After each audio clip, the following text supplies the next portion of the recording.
Film की शुरुआत में हम नीमो के लाश को फ्रीजर में स्टोर करता देखते हैं, पर फिर अजीब कारण से हम नीमो को पानी में डूबता भी देखते हैं। इतना ही नहीं, आगे नीमो को एक अनजान इंसान गोली मार देता है।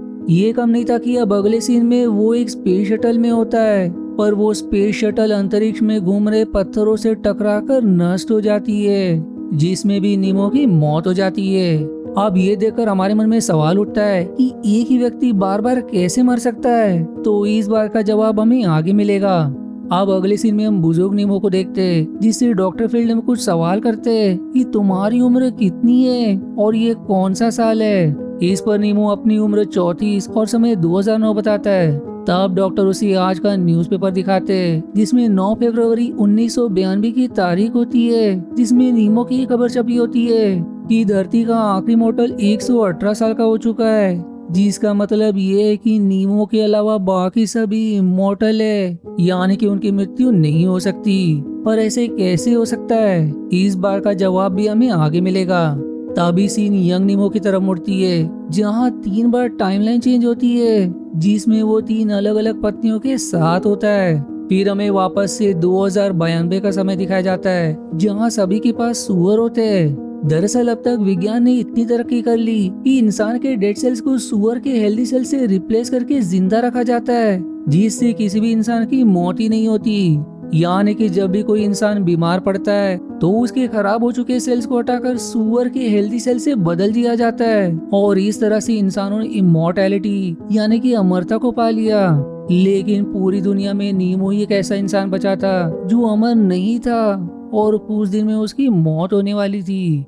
अब अगले सीन में डॉक्टर फिल्डन को एक बार फिर नीमो के पास दिखाया जाता है, जहां हमें ये पता चलता है कि नीमो की याददाश्त बहुत कमजोर है, इसलिए वो अपनी जिंदगी के बारे में कुछ भी अच्छे से नहीं बता पाता। तब डॉक्टर फिल्डन उसे हिप्नोटाइज करके उसके दिमाग की पुरानी यादों को बाहर निकालते हैं, जहां नीमो को अपनी यादों में ट्रेन की पटरियां दिखाई देती है, और डॉक्टर उसे समय में और भी पीछे जाने को कहते हैं, जिस पर अब नीमो उस समय में पहुंच जाता है जब वो पैदा भी नहीं हुआ था। नीमो बताता है कि जन्म से पहले सभी बच्चों के अंदर भविष्य देखने की शक्ति होती है, पर जन्म लेने से ठीक पहले एंजल्स ऑफ ओब्लिवियन प्रकट होकर उनकी ये शक्तियां गायब कर देते हैं। लेकिन वो एंजल्स गलती से मेरी शक्तियों को गायब करना भूल गए, जिस कारण मैं जन्म लेने के बाद भी भविष्य देख सकता हूँ। इसके बाद बुजुर्ग नीमो के पास एक जर्नलिस्ट उसका इंटरव्यू लेने के लिए आता है। तब नीमो अपने बचपन को याद करते हुए बताता है कि जब तक हम कोई चुनाव नहीं करते तब सब कुछ संभव होता है, और जैसे ही हम किसी चीज को चुनते हैं तो सिर्फ उसी से जुड़ी चीजें हमारे साथ होती है। फिर हमें नीमो की इस बात का मतलब दिखाया जाता है, जहां नीमो अपने क्लास में पढ़ने वाली 3 लड़कियों को देखता है, और वो ये देखता है कि यदि वो उनसे शादी करता तो भविष्य कैसा रहेगा। इसलिए फिर वो एक एक करके उन तीनों लड़कियों से भविष्य में अपनी शादी को देखता है। इस सीन से अब हम ये समझ पाते हैं कि उसके पास 3 ऑप्शन है, और जब तक वो किसी एक लड़की को नहीं चुन लेता तब तक उसके पास हर संभावना रहेगी, यानी कि हर एक पॉसिबल आउटकम रहेगा। पर जैसे ही वो किसी एक से शादी करता है तो उसकी जिंदगी में लिमिटेड चीजें होने लगेंगी। इसके बाद अब नीमो अपनी माँ का पीछा करता है, जहाँ वो उन्हें एक आदमी के साथ देखता है जिसके साथ उनका अफेयर चल रहा था, और वो इंसान उसकी क्लास में पढ़ने वाली लड़की नेम एना का पिता है। अब इस अफेयर का पता चलने पर नीमो के पिता उसकी माँ से डिवोर्स ले लेते, जिसके कारण अब नीमो को ये फैसला करना था कि वो अपनी माँ के साथ ट्रेन से चला जाए या यही रुककर अपने पिता के साथ रहे। इस पर अब वो भविष्य देखने की शक्तियों का प्रयोग करके ये देखता है कि यदि वो अपनी माँ के साथ जाएगा तो उसका भविष्य कैसा रहेगा। यहाँ वो देखता है कि वो दूसरे शहर में, जहाँ उसकी माँ अपने नए पार्टनर यानी कि एना के पिता के साथ है।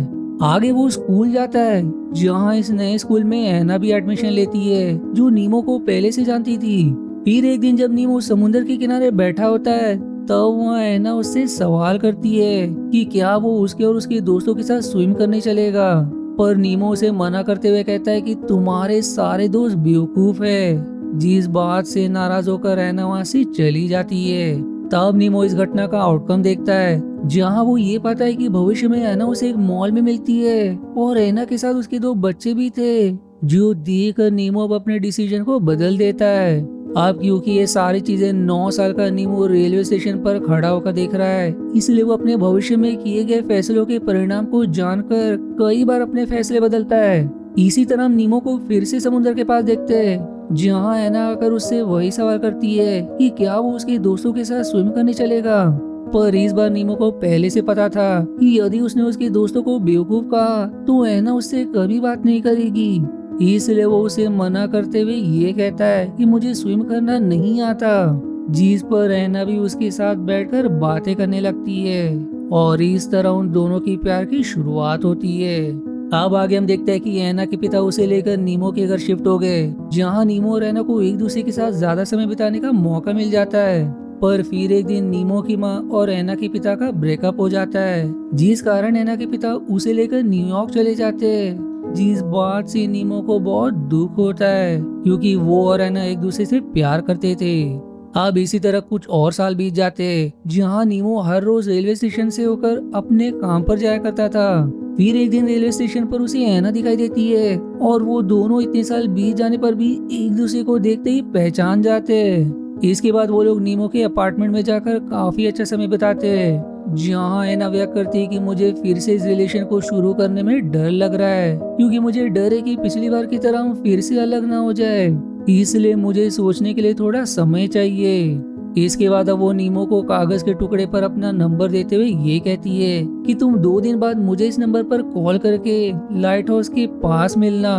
पर नीमो का दुर्भाग्य कि उसी समय बारिश होने के कारण वो नंबर वहीं मिट जाता है।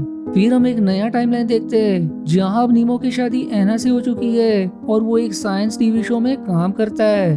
पर फिर एक दिन जब वो अपने काम से वापस आ रहा होता है तो उसकी कार का दुर्घटना हो जाता है, जिससे उसकी कार पानी में जा गिरती है, जिसमें डूबकर उसकी मौत हो जाती है। यानी कि यदि वो अपने माँ के साथ जाता है तो उसके भविष्य में इसी तरह की चीजें होंगी। इसलिए अब वो ये भविष्य देखता है कि यदि वो अपने पिता के साथ रुकता तो उसका जीवन कैसा होता।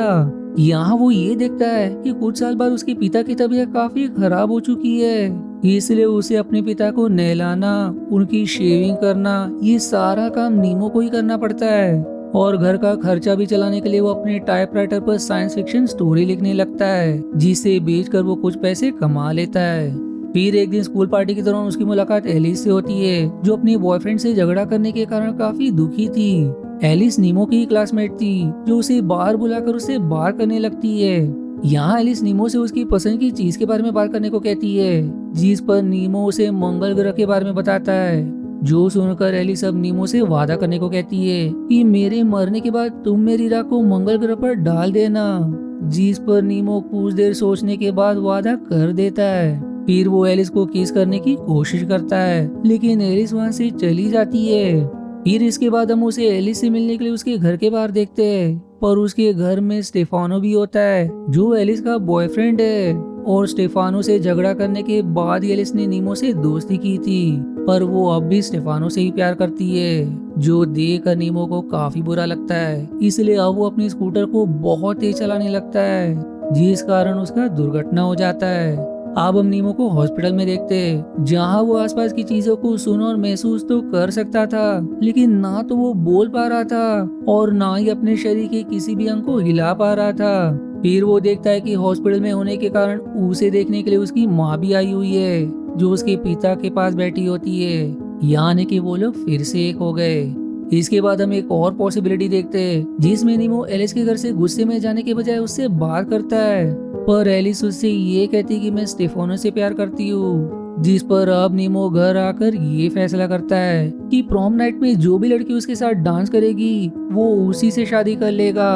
और इस तरह वो प्रॉम नाइट में जीन के साथ डांस करता है, जिसके बाद नीमो घर आते वक्त जीन को शादी के लिए प्रपोज करते हुए ये वादा करता है कि मैं एक दिन जरूर सफल होऊंगा, जहाँ मेरे पास एक बड़ा सा घर, लाल रंग की महंगी गाड़ी और घर में स्विमिंग पूल भी होगा। जिससे प्रभावित होकर जीन उससे शादी करने के लिए मान जाती है। फिर हमें वो समय दिखाया जाता है जब नीमो की शादी जीन से हो चुकी है, लेकिन वो हमेशा खोया खोया सा रहने लगा था, जिसके बाद वो अपनी सारी दौलत अपने परिवार के लिए छोड़कर ट्रेन से कहीं चला जाता है। और अब वो अपनी जिंदगी के सारे फैसले सिक्के उछाल कर करने लगता है। वहीं स्टेशन के बाहर उसे एक आदमी दिखाई देता है, जो डैनियल जोन्स नाम के आदमी को लेने आया था। ये देखकर अब नीमो खुद को डैनियल जोन्स बताकर उसके साथ चला जाता है। जो आदमी फिर नीमो को डैनियल समझकर एक होटल में ले जाता है, जहां नीमो को फिर एक फोन कॉल आता है, जो फोन दरअसल डैनियल के लिए था। फोन की दूसरी तरफ एक आदमी उसे याद दिलाता है कि मैंने तुम्हें यहाँ आने से मना किया था, इसलिए तुम अभी यहाँ से निकल जाओ। इस पर अब नीमो फिर से सिक्का उछालकर फैसला करने का तय करता है कि उसे इस होटल में रुकना चाहिए या नहीं, और अब सिक्के के आउटकम को देखकर वो यहाँ रुकने का फैसला करता है। लेकिन इस होटल में डैनियल जोन्स को मारने की साजिश चल रही थी, इसलिए एक हत्यारा नीमो को डैनियल समझकर गोली मार देता है। और ये वही सीन है जो हमने मूवी की शुरुआत में देखा था। आगे हम एक और पॉसिबिलिटी देखते हैं जहां नीमो एलिस के घर से गुस्से में जाने के बजाय उससे बात करता है, पर इस बार भी एलिस नीमो से यही कहती है कि मैं स्टेफोने से प्यार करती हूँ। लेकिन नीमो पूरे कॉन्फिडेंस में उससे अब ये कहता है कि वो तुम्हारे लिए ठीक नहीं है, बल्कि वो मैं हूँ जो तुमसे किए वादे को पूरा करने के लिए मार्स पर भी जा सकता है। जिससे प्रभावित होकर एलिस नीमो को किस करती है, और इसी के साथ हमें कुछ साल बाद का समय दिखाया जाता है जहाँ अब नीमो और एलिस की शादी हो जाती है।